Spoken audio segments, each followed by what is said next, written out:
خۆپیشاندەرانی دژ بە حکومەت ڕووناکی مۆبایلەکانیان بەکاردەهێنن بۆ درەوشانەوەی ڕەنگی شین و زەرد و سووری ئاڵای ڕۆمانیا.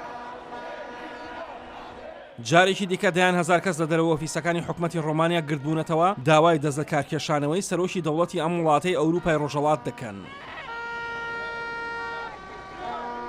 ئەم خۆپیشاندانە گەورەیە لە گۆڕەپانی ئازادیدا ماوەی 13 ڕۆژە لەسەر یەک دژی حکومەت خۆپیشاندان دەکەن لە پایتەختی وڵاتەکە بوخاریست. لەم شەوە بەستەڵەکەدا خۆپیشاندەران ئاڵایەکی گەورەی ڕۆمانیان دروست کردووە بە جۆرێک لە کاخەز کە لە ڕێی ڕووناکی مۆبایلەکانیانەوە دەدرەوشێنەوە.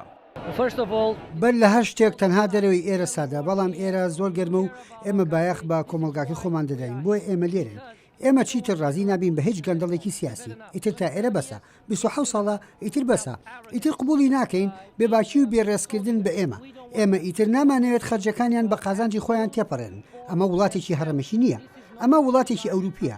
ئەوان لەمە تێناگەن، ئەوان درۆ ئەکەن، هەموو ڕۆژێک درۆکەن، ئیتر لەمە زیاتر بەسە.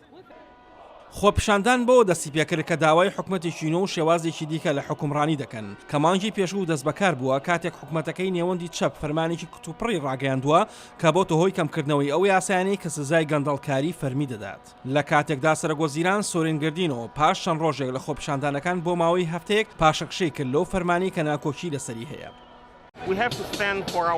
پێویستە ئێمە پشتیوانی لە بەهاکانی خۆمان بکەین. دەبێت بە دژی دزەکان یەکگرتوو بین. ئێستا حکوومەتەکە بەدەستی مافیەکانەوەیە. شانی باسام خۆپیشاندانە گەورەترین خۆپیشاندانە لەسەر وەختی کۆتایی کۆمەنیزمەوە کە لە ساڵی 1970دا بوو تا ئێستاکە. هاوکات وەزیری داد هەفتەی پێشوو بەهۆی تووڕەی میلەت و ناڕەزایی بەرفراوانی خەڵک دەستی لە کارکێشایەوە.